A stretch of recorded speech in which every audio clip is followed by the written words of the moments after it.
સર્વે વૈષ્ણવોને મારા જય શ્રી કૃષ્ણ. મારી યુટ્યુબ ચેનલમાં આપ સૌનું હાર્દિક સ્વાગત છે. આજે આપણે બનાવીશું ભીંડા બટેટાની ચિપ્સનું શાક. તો અહીં મેં 250 ગ્રામ જેટલા ફ્રેશ ભીંડા લીધા છે. એને આપણે ચિપ્સમાં ફિટ કરી લઈશું. તો આ રીતે આપણે ભીંડાના 2 ફાડા કરી અને જોઈ લેવાનું કે ભીંડો અંદર બગડેલો નથી ને. તો આ રીતે જો લાંબી શીંગ હોય ને તો એને આવી રીતે વચ્ચેથી કટ કરી લેવાની, એટલે આપણી ચિપ્સ બહુ મોટી ન થાય, મીડિયમ સાઇઝની જ થાય. ને અહીં બટેટા પણ આપણે નાના જ લીધા છે એટલે બધું સરખું થઈ જાય. તો આ રીતે આપણે ભીંડાને બધાને સીધ કરી લેવાનું. જો આ રીતે નાની શીંગ હોય ને તો ન કટ કરો તોય ચાલે. જો આ રીતે આપણે બધાને એક સરખી ચિપ્સ થઈ છે ને, તો હવે આપણે બટેટાની ચિપ્સ કરી લઈશું. એ બટેટું મોટું હોય તો તમારે વચ્ચેથી એમાં પણ કટ કરી લેવાનું, પણ મેં નાની સાઈઝના જ બટેટા લીધા. તો બટેટાની ચિપ્સ આપણે પાતળી જ કરવાની છે, બહુ જાડી નથી કરવાની, નહીંતર આપણો ભીંડો છે કૂક થઈ જશે અને બટેટાની ચિપ્સ કાચી રહેશે. કારણ કે આપણે આને વરાળથી બાફવાનું નથી, ખુલ્લું જેમનેમ બાફવાનું છે. તો આ રીતે આપણે બટેટાની બધી ચિપ્સ કરી લઈ. અને આ ચિપ્સને પછી આપણે છે ને 3-4 પાણીથી ધોઈ લેવાની છે. એટલે અને પછી આપણે એને નિતારી લેવાની. જો આ રીતે આપણે પતલી ચિપ્સ કરવાની છે. જો તમે જોઈ શકો કેટલી પાતળી છે. તો હવે આને મેં 3-4 પાણીથી ધોઈ અને ફરી આપણે પાણીમાં થોડી વાર માટે રહેવા દેવાની. કે તો હવે અહીં મેં એક કડાઈમાં 4 ચમચા જેટલું તેલ લીધું છે. તેલ હંમેશા રેગ્યુલર શાક કરતાં આમાં થોડુંક વધારે લેવાનું. તો હવે એમાં 1/2 ચમચી રાઈ, 1/2 ચમચી હિંગ અને 1/2 ચમચી હળદર ને થોડુંક આદું, મરચું ને લીમડો મેં વાટીને રાખ્યા હતા, એ હું કરીશ. અને આપણે ભીંડાને હવે આપણે પહેલાં વઘારી લઈશું. તો ગેસની ફ્લેમ છે ને આપણે વઘાર કરીએ ને ત્યારે હંમેશા ધીમી જ રાખવાની, એટલે આપણા જે વઘારમાં મસાલા કર્યા હોય ને એ બળે નહીં. અને હવે આપણે ગેસની ફ્લેમ ફૂલ કરી દેવાની અને ફૂલ ફ્લેમ પર જ આપણે 5-7 મિનિટ માટે એને સાતળી લેવાનો છે. એ ત્યાં સુધી સાતળવાનું કે આ ભીંડું છે ને એનો કલર થોડોક ચેન્જ ન થાય.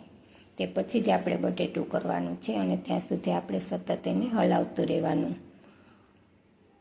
એટલે આમાં જે ભીંડાની ચિકાસ છે ને એ તે તળીએ બેસી જશે અને બટેટું આપણે નાખશું ને એટલે ચિકાસ નહીં પકડે. એટલે થોડીક વાર જો આપણો ભીંડો થોડો કલર બદલાઈ ગયો છે ને, તો હવે આ સ્ટેજ ઉપર આપણે બટેટાની ચિપ્સ કરી દેવાની. તો મેં આ બટેટાની ચિપ્સ બધી કરી દીધી છે અને હવે આપણે ગેસની ફ્લેમને ફૂલ જ રાખવાની, કારણ કે આપણે આને ખુલ્લું બાફીએ છીએ એટલે આપણે એની માથે સતત ઊભા રહેતા હોઈએ. અને તમારે સાથે સાથે કોઈ બીજું રસોડાનું કામકાજ કરતા હો તો થોડીક મીડિયમ ફ્લેમ કરો ને તોય ચાલે, પણ એને ધીમે ધીમે ચલાવતા થોડી વારે ચલાવતું રહેવાનું. તો બટેટાની ચિપ્સ હવે કૂક થાય ને તે પછી આપણે મસાલા બધા કરવાના. તો હવે આપણે છે ને જોઈ લઈએ કે આ બટેટાનું ચિપ્સ કૂક થઈ છે કે નથી. તો જુઓ બટેટાની ચિપ્સનો કલર એ પણ બદલાઈ ગયો છે. તો એ હવે કૂક પણ થઈ ગઈ હશે. તો હવે આપણે એને ચેક કરી લઈએ. તો આ ચમચામાં મેં એક ચિપ્સ લઈને આપણે જોઈ લીધું છે કે ચિપ્સ આપણી કૂક થઈ ગઈ છે. હવે આ સ્ટેજ ઉપર આપણે બધા મસાલા કરી દઈશું. અને મીઠું પણ આપણે પાછળથીને જ કરવાનું છે, તો પણ ચડી જશે આમાં. કારણ કે જો મીઠું પહેલાં કરશું ને તો ભીંડાના શાકમાં છે ને ચિકાસ પકડી લેશે, મીઠાનું પાણી થાય ને. એટલે તમે ગમે ત્યારે ગમે એ ભીંડાનું શાક કરો ને તો મીઠું છે ને શાક ચડવા આવે ને પછી જ કરવાનું, એટલે શાકમાં ચિકાસ ઓછી રહે. તો હવે આપણે બધા મસાલા એડ કરી લઈએ. તો અહીં 2 ચમચી જેટલો શેકેલી શેંગનો મેં પાવડર ઝીણો કર્યો તો એ કરી દઈશ.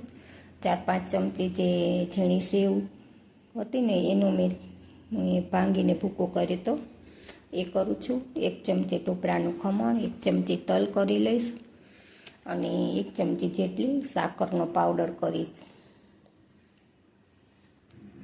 અને સ્વાદ પ્રમાણે લાલ મરચું પાવડર ને ધાણા જીરું પાવડર કરીશ અને અડધા લીંબુનો રસ કરીશું આપણે, કે જેથી જે આપણે ગળપણ કર્યું છે ને તો ખટાશ અને ગળપણનું બેલેન્સ બંને જળવાઈ રહે. તો આ રીતે બધા મસાલા કરી અને આપણે 2 મિનિટ માટે ધીમી ગેસ કરી અને સાતળી લેવાના, કે જેથી કરીને મસાલા બધા ચિપ્સમાં કોટ થઈ જાય અને કૂક થઈ જાય. તો મિત્રો જો કેટલું સુંદર શાક દેખાઈ રહ્યું છે. તો આ ભરેલા ભીંડાને પણ તમે ભૂલી જશો એવું સુંદર અને સ્વાદિષ્ટ આ શાક તૈયાર થયું છે. તો હવે એને આપણે એક બાઉલમાં કાઢી લઈએ. તો તૈયાર છે આપણું ભીંડા બટેટાની ચિપ્સનું શાક. જો આપણું ચિકાશ છે ને ભીંડાની એ કડાઈમાં રહી ગઈ છે. હવે આપણે ઉપરથી ધાણા સ્પ્રિંકલ કરી લઈશું. તો મિત્રો રેસીપી ગમી હોય તો એક લાઈક આપજો અને તમારા ફ્રેન્ડ અને ફેમિલી મેમ્બરમાં શેર કરજો અને સબસ્ક્રાઈબ કરવાનું ભૂલતા નહીં. ફરી મળીશું એક નવી રેસીપી સાથે. ત્યાં સુધી જય શ્રી કૃષ્ણ.